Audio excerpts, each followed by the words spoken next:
morning everyone! So malapit na siyang matapos talaga ang restoration namin.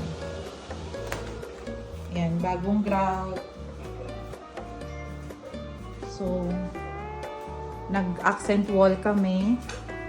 Yan. And kasama ko si Fritz. Hi Fritz! Hello, ma'am. Ang aming maintenance and aircon technician. So, yan. Ito, madumi lang. Pinupunasan niya. Next, isusunod niya yung aircon. Yan. Ito na yung mga gamit niya. Be, ano po.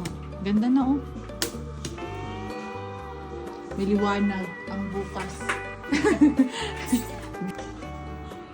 Anong message mo sa owner natin? Ha? Good day po sa mga unit owner. Need po namin ng bag, ma'am, ng pang-maintenance.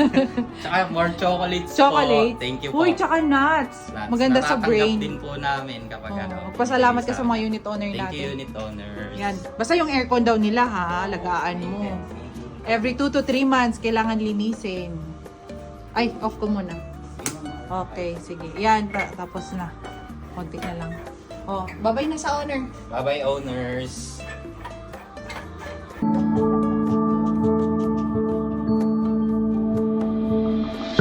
Another unit for prime staycation.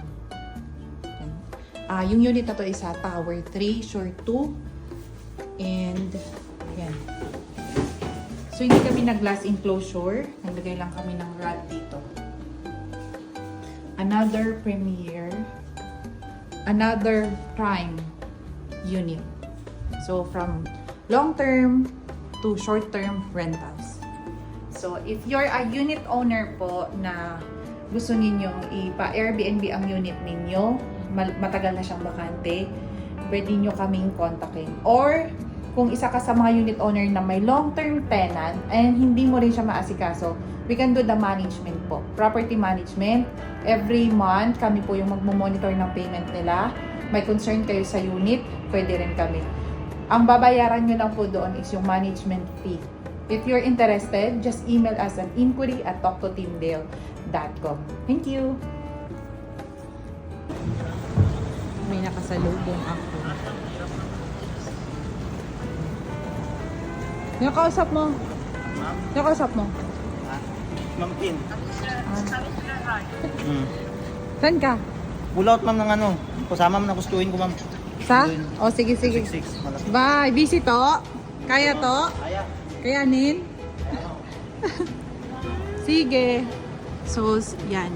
Ito yung short to residences na amenities dito sa second floor. Kapag ka nag-stay ang guest, pwede siyang gumamit ng swimming pool. Magcha-charge lang 150 for regular days and 300 kapag ka holiday. So ngayon, close ang area na to for maintenance. Ayan. Pupuntahan ko yung isang unit na naka-long stay. Ang maganda, nasa second floor lang. Ayan. So gagawin din naming pa-Airbnb. So ngayon, switching kami sa Airbnb dahil yun ang in demand. And nasa prime location, may mga concert, may mga event, and then mga convention dito rin. So yun. Update ko lang kayo ng mga kaganapan namin dito. Laban lang habang wala pang POGO. So convert tayo sa Airbnb. So sa unit owner na gustong magpa-convert, pwede kami ang mag-furnish lahat-lahat. And i-ready natin magko-hosting sa Airbnb. And ito yung isang unit.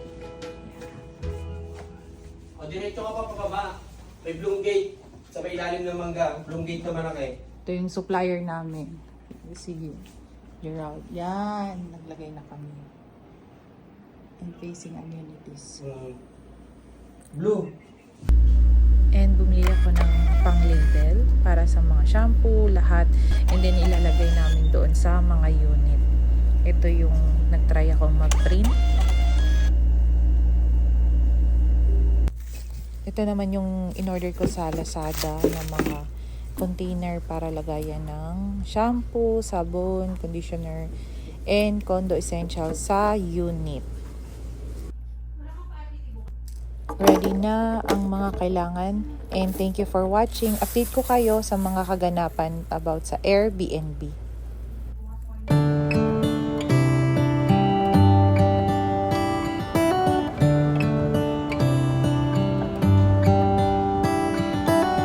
How come the stars come to shine when it's dark?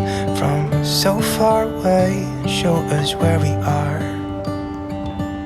What makes the sun go to sleep every night? And what's it dreaming of? I wonder.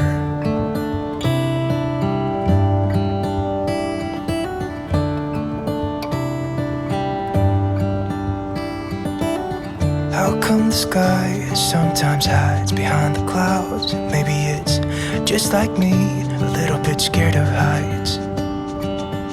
Why does the rain always keep on pouring down when it's gray outside?